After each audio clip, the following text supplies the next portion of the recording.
20 मई 1900 ईस्वी कौसानी ये अल्मोड़ा जनपद में पड़ता है और वर्तमान में ये उत्तराखंड है।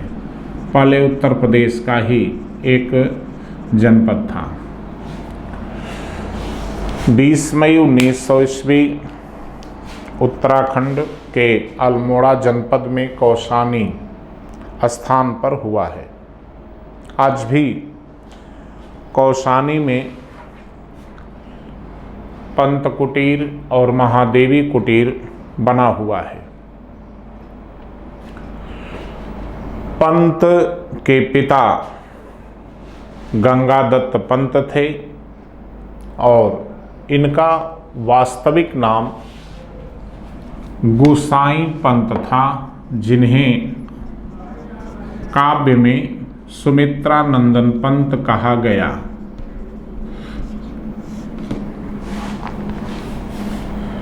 इनकी पहली रचना है गिरिजे का घंटा, पंत की पहली रचना, और ये आपके यहाँ सबसे ज़्यादा परीक्षा में पूछा गया है। 1916 ये इनकी पहली रचना है। कल हमने तुलना भी की थी निराला और पंत की, तो उनकी जूही की कली आई और इनकी गिरिजे का घंटा। महत्वपूर्ण ये है कि कुछ जो गूगल पर इन कवियों की रचनाओं की तिथियां हैं वो थोड़ा सा भ्रम पैदा करती हैं, इसीलिए जो भ्रम पैदा करती हैं उनको हमने ब्रैकेट में रख दिया। पंत पर सची रानी गोरटू ने सुमित्रा नंदन पंत काव्य कला और जीवन दर्शन पुस्तक लिखी है।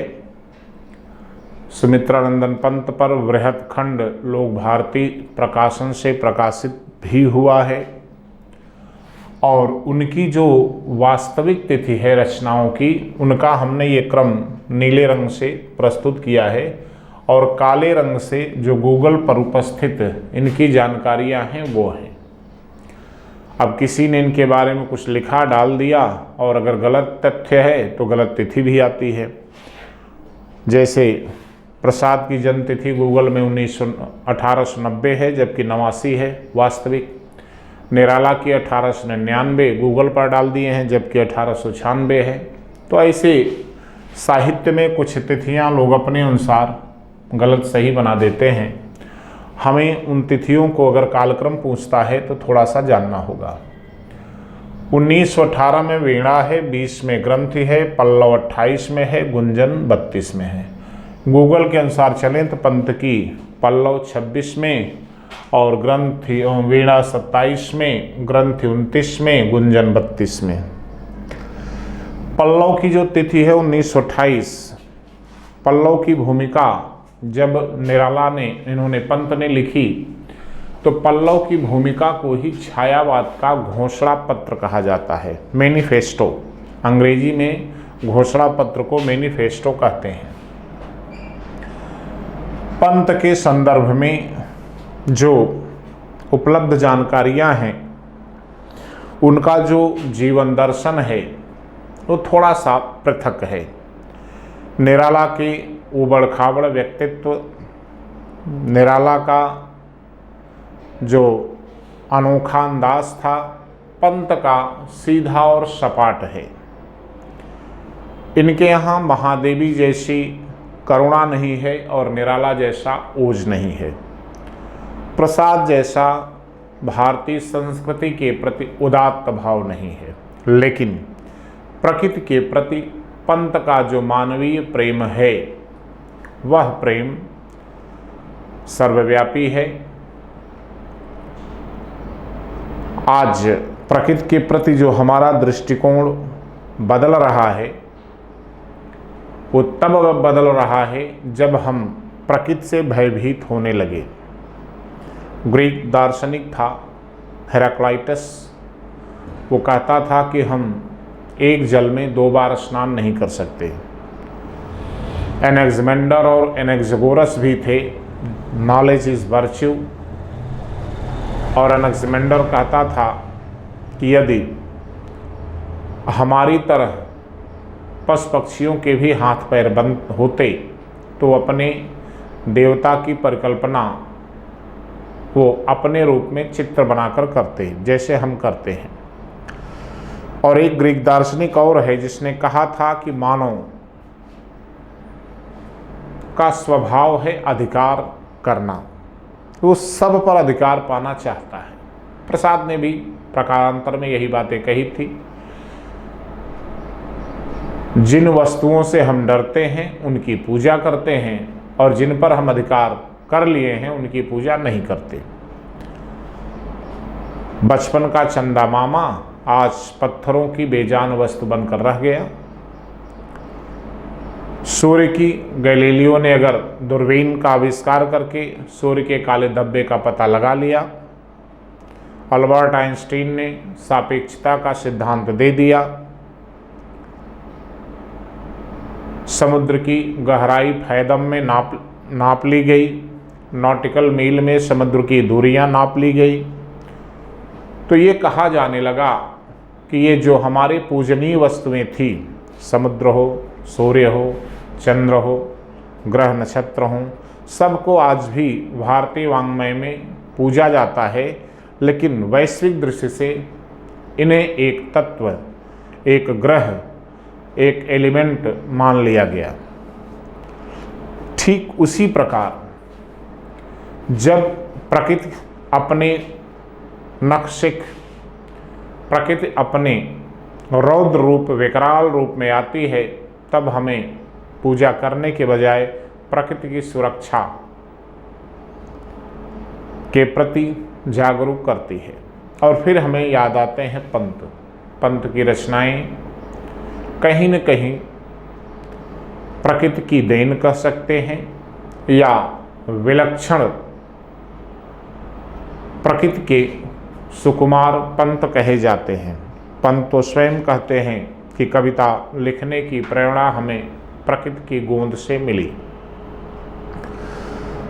उत्तराखंड का जो सौम्य वातावरण है, जिसे हम लोग देवभूमि कहते हैं, उस सौम्य वातावरण में माधुर्य गुण में सरस, लालित्य, कोमल, कांत पदावली का प्रयोग करके पंत ने अपनी रचना सृष्टि का विकास किया। पंत की रचनाओं से ये पता चलता है कि पंत का दृष्टिकोण कैसे रागात्मक ढंग से माधुर्य भाव से परिपूर्ण है। श्रृंगारिकता तो है, लेकिन घोर श्रृंगारिकता नहीं है। शांत भाव तो है, लेकिन निर्वेद भाव नहीं है। सब कुछ को अस्वीकार करने की भावना पंत में दिखाई नहीं पड़ती है। इनके जीवन व्यक्तित्व को जानना हो तो कवियों में सौम्य पंत, हरिवंश राय बच्चन ने भी लिखा है। पंत के संदर्भ में, पंत के संदर्भ में अलग अलग दृष्टिकोण आए हैं। उन्हीं दृष्टिकोणों पर हमें चर्चा करनी है। तो पंत की पहली रचना गिरजे का घंटा है। गिरजे का घंटा ये माना जाता है कि अल्मोड़ा के सामने मुख्यालय के पास ही एक रेलवे स्टेशन है। रेलवे स्टेशन क्या, एक बस स्टेशन है और उसी स्टेशन के पीछे एक गिरजाघर बना है और उसी गिरजे घर पे जो प्रातःकाल घंटा बजता था उसे गिरजे का घंटा कहा गया। कुछ लोगों ने कहा नहीं, ये गिरजे का घंटा वो भाव नहीं है। पंत पिता के साथ नैनीताल यात्रा पर गए थे, जहाँ जिम कार्बेट के बाहर ही उन्हें एक घंटे की ध्वनि सुनाई पड़ी और वहीं से उन्होंने इस रचना की शुरुआत की। वो अलग अलग प्रसंग है, वो उनकी चर्चाएं नहीं करनी है। गिरजे का घंटा के बाद पंत की पहली रचना है वीणा। पंत सरस्वती अपने हाथ में वीणा रखती हैं। सरस्वती के वरद पुत्र तो निराला हैं, पंत ने सरस्वती की वीणा को ही अपना प्रस्थान बिंदु मान लिया और वीणा इनका पहला काव्य संग्रह है। इसमें एक रचना है, कविता है, प्रथम रश्मि। प्रथम रश्मि कविता की पंक्तियां हैं कि प्रथम रश्मि का आना रंगड़ी तूने कैसे पहचाना, कहाँ कहाँ है बाल विहंगनी पाया तूने यह गाना, कहाँ कहाँ पाया है बाल विहंगनी तूने यह गाना, प्रथम रश्मि का आना रंगड़ी तूने कैसे पहचाना। रंगड़ी एक प्रकार से प्रथम रश्मि किरण का प्रतीक है और उस किरण में कौन सी संवेदनाएं हैं, उन संवेदनाओं को यह कवि प्रस्तुत करता है। राम की शक्ति पूजा में निराला ने जब लिखा, रवि हुआ अस्त ज्योति के पत्र पर लिखा अमर, रह गया राम रावण का पराजय समर, तो वहाँ भी ज्योति के पत्र, ज्योति यानी किरण की चर्चा की। उसी सूर्य की किरण को इन्होंने, पंत ने प्रथम रश्मि नाम दिया। इनका जो दूसरा काव्य संग्रह है वो है ग्रंथि। ग्रंथि 1920 में है, लेकिन गूगल पर जब आप अपना खोलते हैं मोबाइल आदि तो उसमें 1929 देता है ग्रंथि की, और उसके अनुसार तो ये चारों तिथियां आपको गड़बड़ लगेंगी, लेकिन हमने प्रामाणिक तिथियों की खोज की है। तो ग्रंथि 1920 की रचना है। पहले प्रायः लोगों के विवाह 12 से 16-17 साल तक हो जाया करते थे।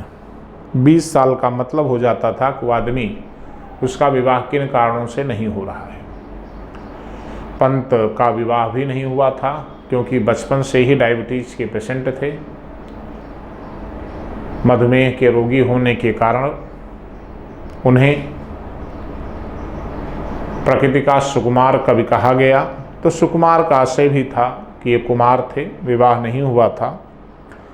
लेकिन इस ग्रंथ में इनकी असफल प्रेम की कविताएं हैं। प्रेम में सफल न होना, इनके यहाँ प्रेम का क्या रूप था, सर्वव्यापी था, स्थूल था, सूक्ष्म था, वो अलग प्रसंग है। लेकिन इसमें एक विरह काव्य है जो कवि स्वयं नायक के रूप में एक मर्म स्पर्शी बात करता है। शैवालिनी विस्मय बोधक चिन्ह है। शैवालिनी जाओ मिलो तुम सिंधु से, अनिल आलिंगन करो तुम गगन का। अनिल आलिंगन करो तुम गगन का। अनिल और अनल दो अंतर है। अनल अग्नि को कहते हैं और अनिल वायु को। तो हम लोग जो देखते हैं कि पंत का जो दृष्टिकोण है वो धीरे धीरे सहजता से गंभीरता की ओर बढ़ता है, अनुभूति की गहराई की ओर चलता है। पल्लव 1928 में आया, जबकि गूगल पर 26 तिथि है। पल्लव की भूमिका में इन्होंने छायावाद की विशेषताओं को उद्घाटित किया। क्रम से तो इनका यह तीसरा काव्य संग्रह है। इसमें ग्रंथ का जो विरह रूप था वो पल्लव में दिखाई पड़ता है। मतलब इसके पहले ग्रंथ काव्य संग्रह है और ग्रंथ संग्रह में एक हम लोग कहते हैं ग्रंथ ग्लैंड। ग्रंथ एक प्रकार से ऐसी मनोवृत्ति होती है जो रूढ़ हो जाए और जिसे तोड़ा ना जा सके, तो वो ग्रंथि का जो व्यापक रूप है उसे हम पल्लव में देखते हैं। डॉक्टर दीनानाथ एक समीक्षक हैं जिन्होंने पल्लव की भूमिका को छायावाद का घोषणा पत्र कहा। घोषणा पत्र को अंग्रेजी में मैनिफेस्टो कहा जाता है। तो ये पल्लव को छायावाद का घोषणा पत्र डॉक्टर दीनानाथ ने बताया था।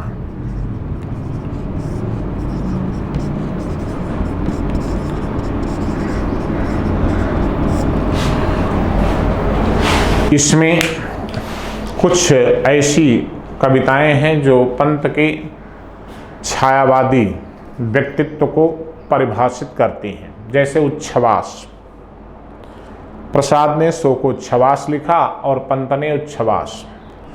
प्रसाद ने भी आंसू लिखा, पंत ने भी आंसू। इसी में मौन निमंत्रण है, बादल है, इनकी 4 श्रेष्ठतम कविताएं हैं। निराला का बादल राग है, नागार्जुन का बादल को घिरते देखा है, अंचल का वर्षांत के बादल, पंत का बादल। तो इस बादल कविता में प्रकृति के जो वर्षा पावस ऋतु के समय का वर्णन है उसका इन्होंने जिक्र किया है। उच्छ्वास और मौन निमंत्रण इनकी श्रेष्ठतम कविताएं हैं। न जाने नक्षत्रों से कौन निमंत्रण देता मुझको मौन, यानी एक अज्ञात सत्ता है, लेकिन यहाँ पंत का रहस्यवाद नहीं दिखाई पड़ता। मौन निमंत्रण से हम पंत को रहस्यवादी नहीं कह सकते। आंसू में जो पंत की आंसू है वो छोटी कविता है। प्रसाद का तो मुक्तक काव्य संग्रह है, आंसू मुक्तक काव्य है, स्मृति काव्य है। लेकिन इनका जो आंसू है, कल्पना में कसकती वेदना, उनका 14 मात्राओं का छंद है प्रसाद का, लेकिन ये उससे भिन्न है। कल्पना में कसकती वेदना, अश्रु में जीता सिसकता गान है, शून्य आहों में सुरीले छंद हैं, मधुर लय का क्या कहीं अवसान है। इसके बाद चौथा काव्य संग्रह इनका है गुंजन। गुंजन से लगता है कि पंत छायावाद की पराकाष्ठा की ओर बढ़ रहे हैं। गुंजन में ही नौका विहार है।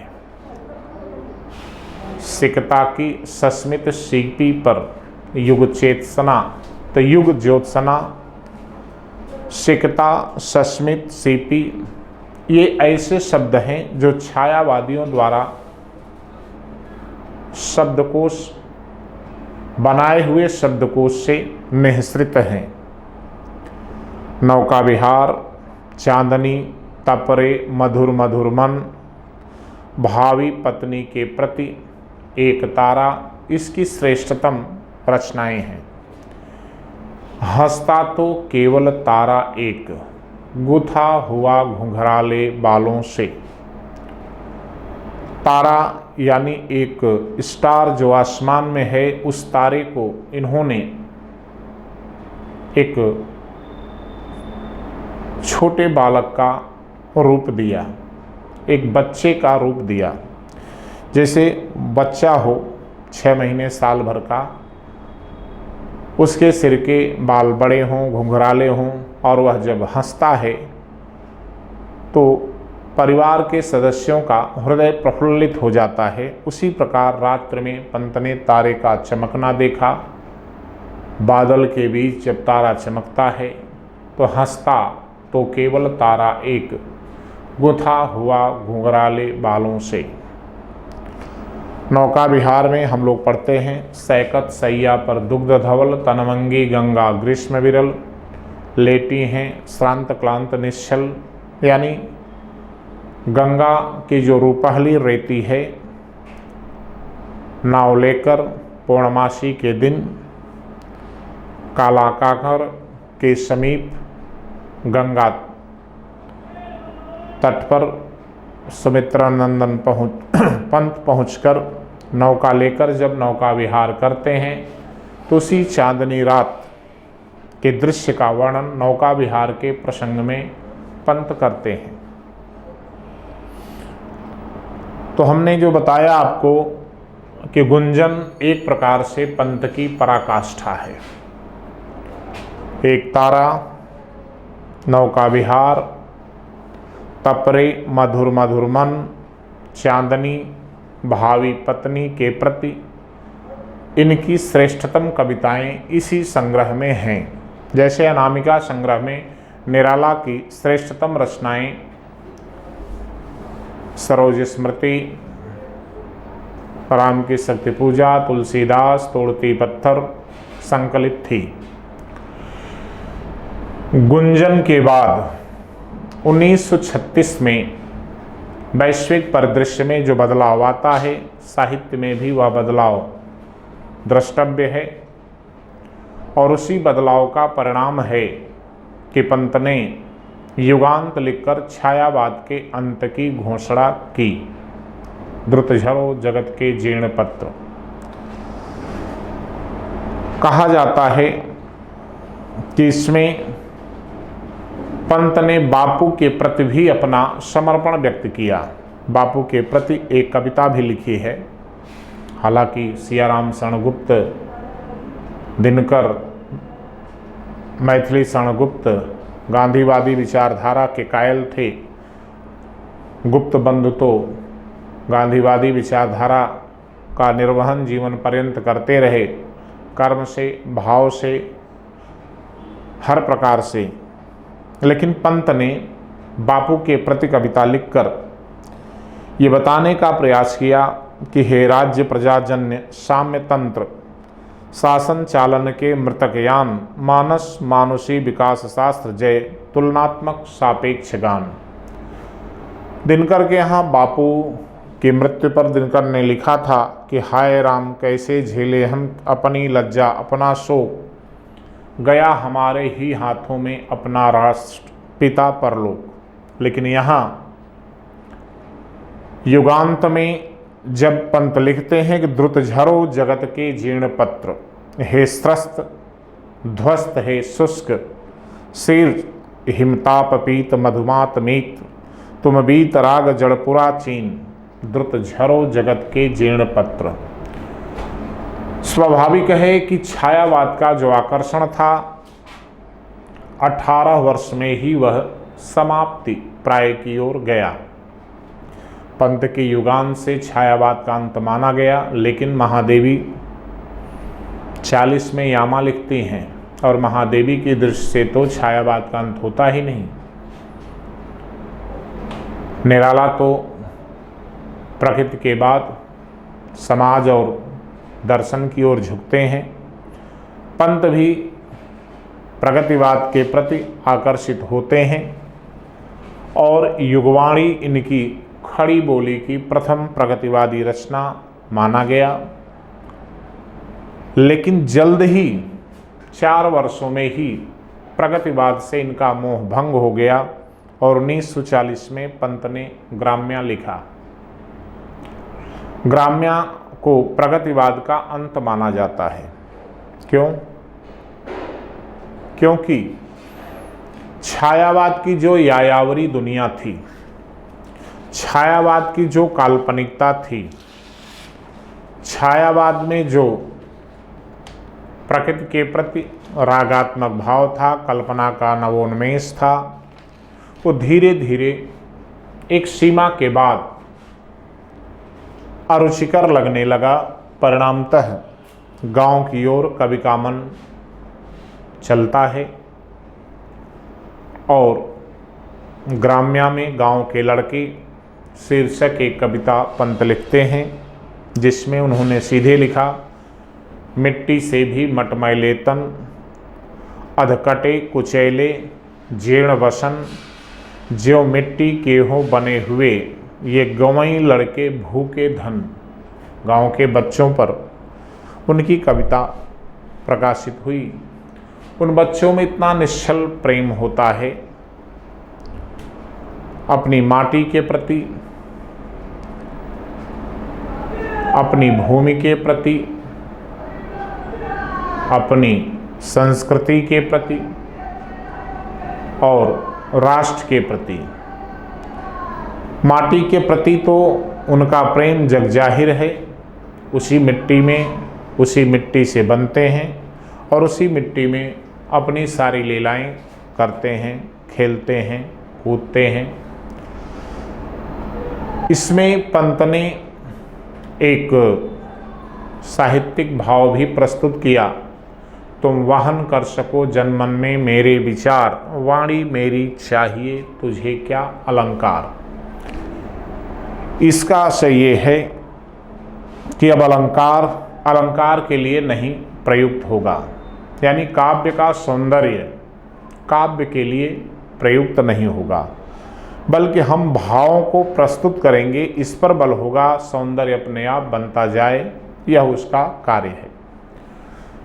हमारा साध्य काव्य शास्त्र नहीं होगा, हमारा साध्य शिल्प पक्ष और कला पक्ष नहीं होगा, हमारा साध्य भावों को प्रस्तुत करना होगा। शिल्प पक्ष कला पक्ष अनायास ही आ जाए, ये अलग प्रसंग है।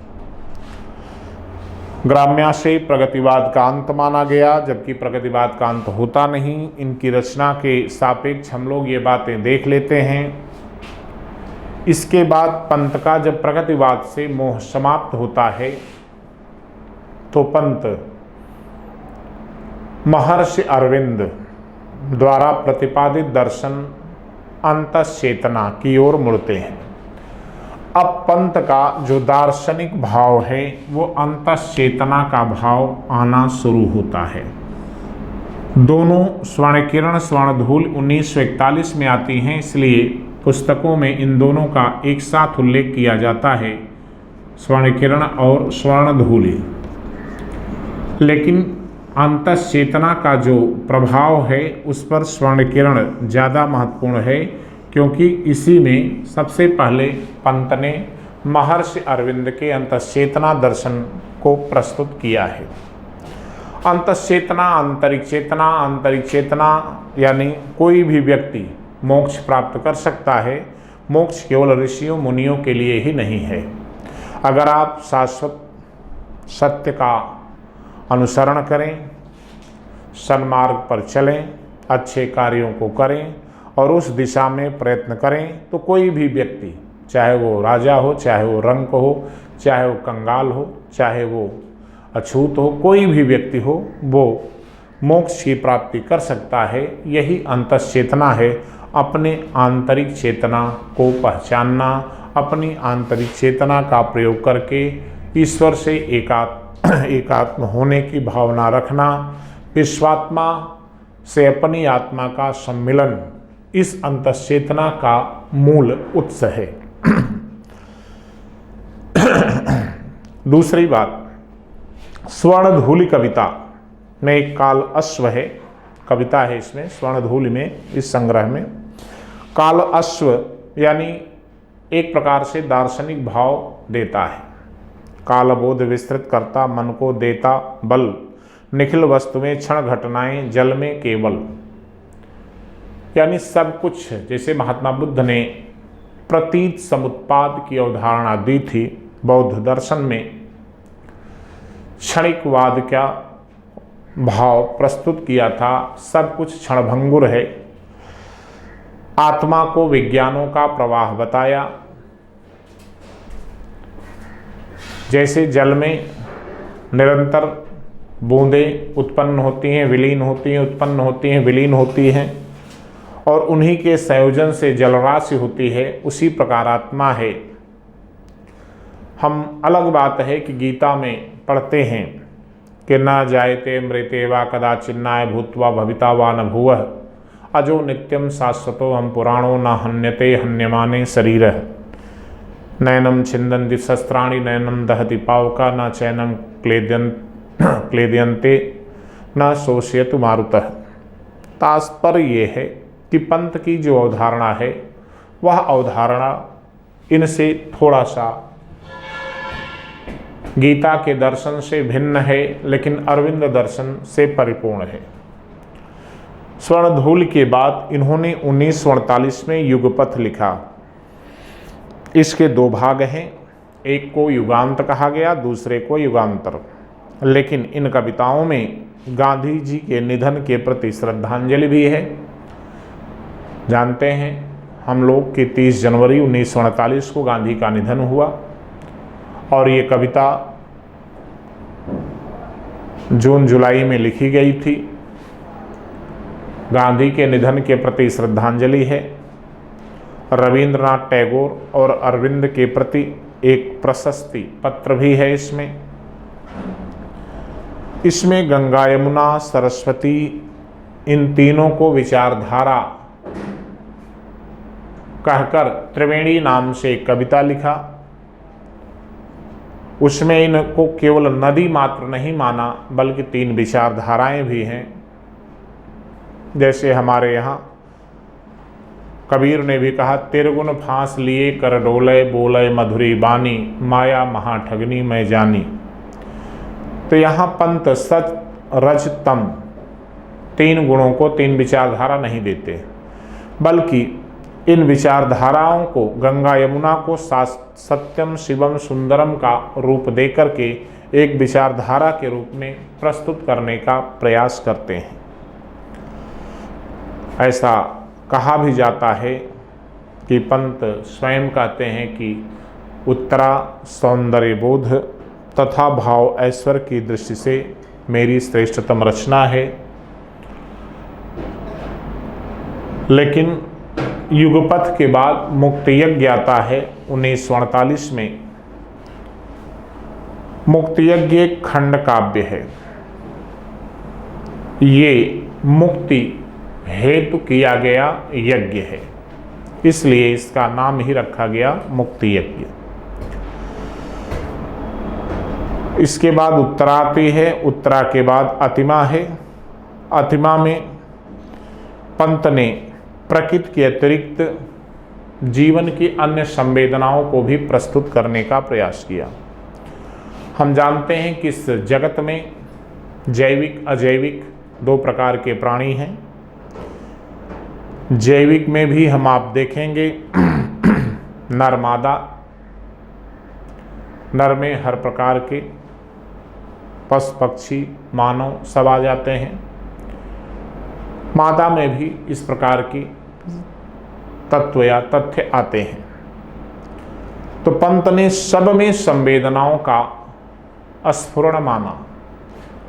उन्होंने केवल मानव या प्रकृति को ही संवेदना का वाहक नहीं बताया, बल्कि इस जगत में, इस ब्रह्मांड में प्रस्तुत सारी वस्तुओं को अपनी संवेदनाओं से जोड़ने का प्रयास किया। इसीलिए अतिमा शीर्षक से रचना लिखी। वाणी, अब आप देखिए, पहली वीणा है और 56 में इनकी वाणी है। वाणी में वाणी जो काव्य संग्रह है वो 45 पृष्ठ का है। इसमें आत्मिका इनकी एक लंबी कविता है, आत्मिका शीर्षक से, और इसमें इनका संपूर्ण जीवन दर्शन भी दिखाई पड़ता है। कला और बूढ़ा चांद, यह रचना तो कलात्मक गद्य में है, ये छंदोबद्ध नहीं है। पंत जी की एक विशेषता थी कि वो किसी काव्य संग्रह को प्रस्तुत करने के लिए उसकी भूमिका ही इतनी लंबी लिखते हैं कि कभी कभी रचना की पंक्तियां छोटी पड़ जाती थी और भूमिका व्यापक होती थी। और कला और बूढ़ा चांद में तो स्पष्ट ही नहीं होता कि भूमिका है या कलात्मक गद्य में इनकी रचनाएं हैं। लेकिन जो भी हो, 1959 की ये इनका जो काव्य संग्रह है कला और बूढ़ा चांद, इस पर 2 वर्ष बाद यानी 1961 में साहित्य अकादमी पुरस्कार मिला था। किस पर? कला और बूढ़ा चांद पर साहित्य अकादमी पुरस्कार मिला है 1961 में। फिर किरण वीणा लिखा। किरण वीणा में इन्होंने प्रेम और दर्शन दोनों का अन्योन्याश्रय संबंध बनाया। इसमें हेनरी तथा राम के प्रति भी कविताएं लिखी। हेनरी कासे ईसा धर्म के एक मर्यादित रूप को देखने का प्रयास किया और राम हमारे यहाँ मर्यादा पुरुषोत्तम के प्रतीक हैं। बाद में पौ फटने से पहले गीत हंस कविताएं आती हैं, लेकिन इन्होंने लोकायतन नाम से एक विशाल संग्रह 65 में तैयार किया। इस पर इन्हें सोवियत भूमि पुरस्कार मिला। सोवियत भूमि नेहरू का जो दृष्टिकोण था वो समाजवादी दृष्टिकोण था और नेहरू का रूस से लगाव भी था। सोवियत सरकार नेहरू को पसंद भी करती थी। भारत रूस के मैत्री संबंधों को बनाए रखने के लिए सोवियत भूमि नेहरू पुरस्कार दिया जाता है। इसे सोवियत लैंड पुरस्कार भी कहते हैं और यह पुरस्कार सुमित्रा नंदन पंत को मिला है लोकायतन पर। चिदंबरा का मतलब था, एक अवधारणा चल पड़ी थी कि अपनी सारी रचनाओं को एक बृहद संग्रह में प्रस्तुत किया जाए और चिदंबरा में यही किया इन्होंने कि सारी रचनाओं को एक बृहद संग्रह बृहद आकार में प्रस्तुत किया और जिस पर इन्हें 1968 में ज्ञानपीठ पुरस्कार मिला। चिदंबरा पर 1968 में ज्ञानपीठ पुरस्कार मिला और हिंदी के पहले साहित्यकार पंत हैं जिन्हें ज्ञानपीठ सम्मान दिया गया। आगे चल कर के 72 में दिनकर को मिलता है, 78 में अज्ञेय को, 82 में महादेवी वर्मा को, फिर 92 में देखेंगे नरेश मेहता, फिर 98 में निर्मल वर्मा, फिर कुंवर नारायण, श्रीलाल शुक्ल, अमरकांत, केदारनाथ सिंह, कृष्णा सोबती। एक श्रृंखला चली आई है ज्ञानपीठ सम्मान पाने वालों की। तो महत्वपूर्ण क्या है, लोकायतन के बाद चिदंबरा तो पंत की पहली रचना या ग्राम्या, युगवाणी, युगांत, गुंजन, पल्लव, स्वर्णकिरण, स्वर्णधूलि, कला और बूढ़ा चांद, लोकायतन, चिदंबरा, यही 6-7 रचनाएं हैं जो पंत के संदर्भ में प्रश्न बनते हैं और उन्हीं से संबंधित प्रश्न पूछे जाते हैं। 28 दिसंबर 1977 को पंत का निधन हुआ। पंत के लिए कई विशेषण का प्रयोग भी किया गया कि पंत पल्लव में ही जब लिखते हैं कि न जाने नक्षत्रों से कौन निमंत्रण देता मुझको मौन, पंत ने कविता को पंत ने कविता को कल्पना के कानन की रानी कहा। पंत को संवेदनशील इंद्रिय बोध का कवि भी कहा गया।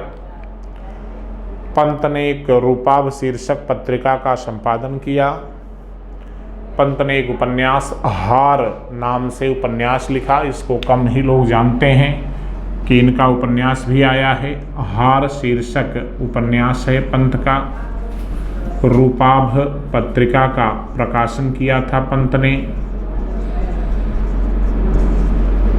और पंत अपनी उस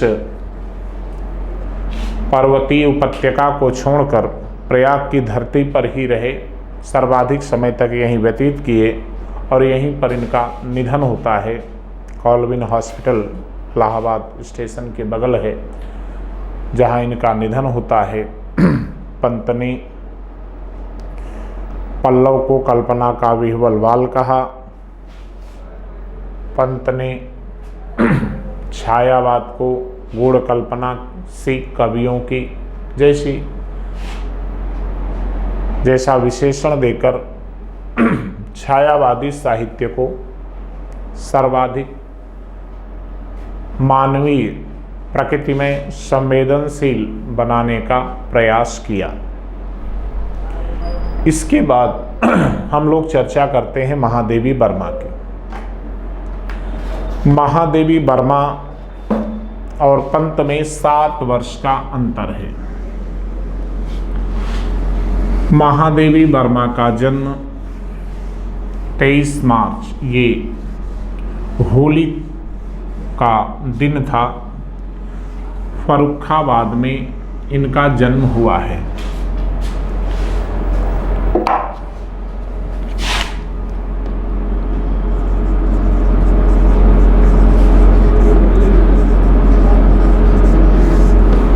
ऐसा माना गया कि महादेवी वर्मा छायावाद की श्रेष्ठतम रहस्यवादी कवयित्री हैं। रहस्यवादी कवयित्री, कभी कभी ढेर सारे ऐसे प्रसंग आते हैं जब ये माना जाता है कि अगर देखा जाए तो समग्रता से छायावाद को जीवन पर्यंत किसने महसूस किया या अपने जीवन में उतारने का प्रयास किया। इस दृष्टि से महादेवी का नाम आता है क्योंकि उन्होंने जीवन पर्यंत छायावादी परिदृश्य में ही रचनाएं की।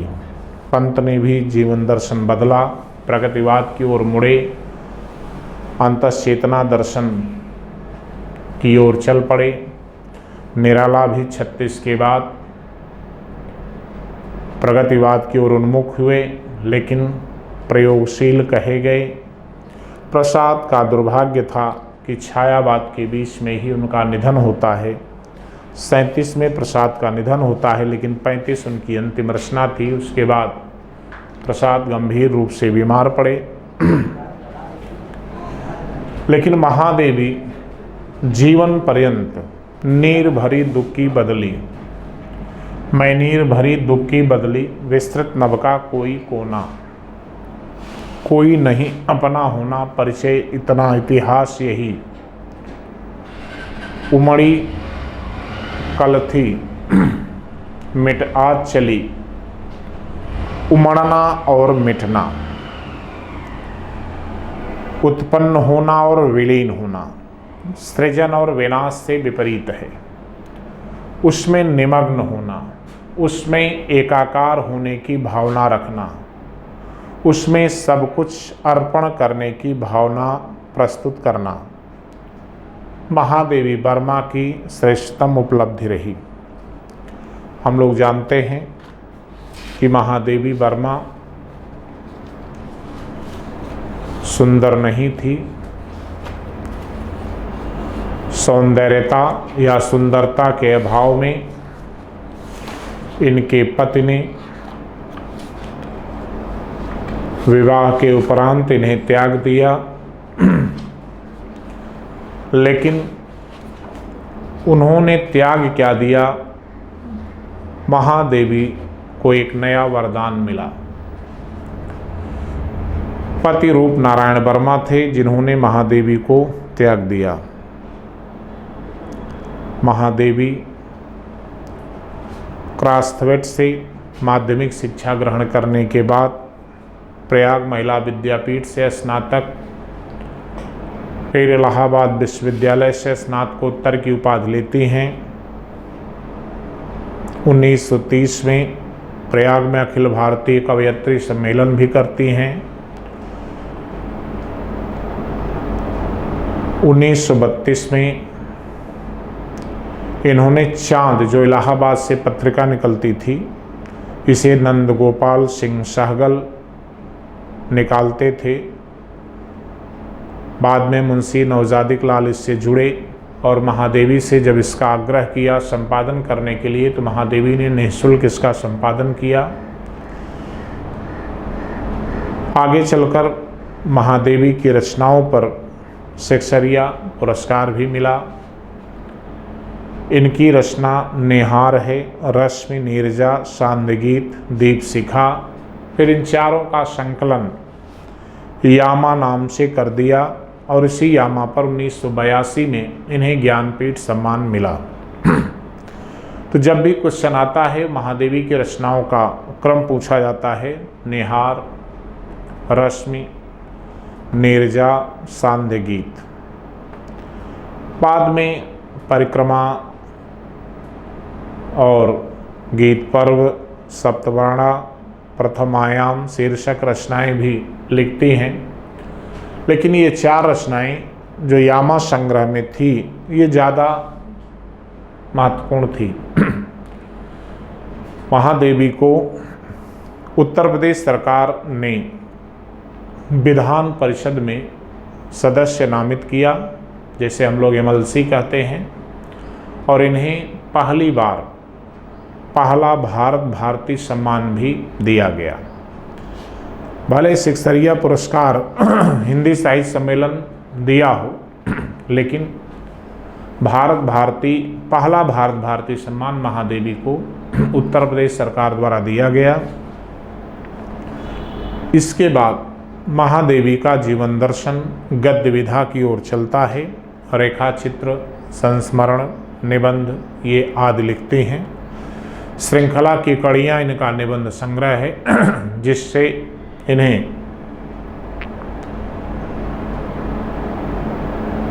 स्त्री विमर्श, सशक्त स्त्री विमर्शकार के रूप में जाना गया। रेखा चित्रों में इनकी महत्तम भूमिका रही।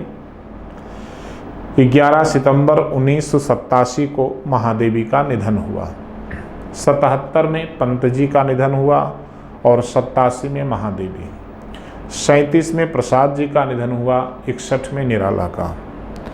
एक प्रकार से अविभाज्य अंक ही रहा 37, अविभाज्य अंक रहा 61, अविभाज्य अंक रहा 77 और अविभाज्य अंक रहा 87। इस प्रकार से महादेवी का जो जीवन दर्शन है वह जीवन दर्शन छायावादी कवयित्री के रूप में ज़्यादा महत्वपूर्ण है।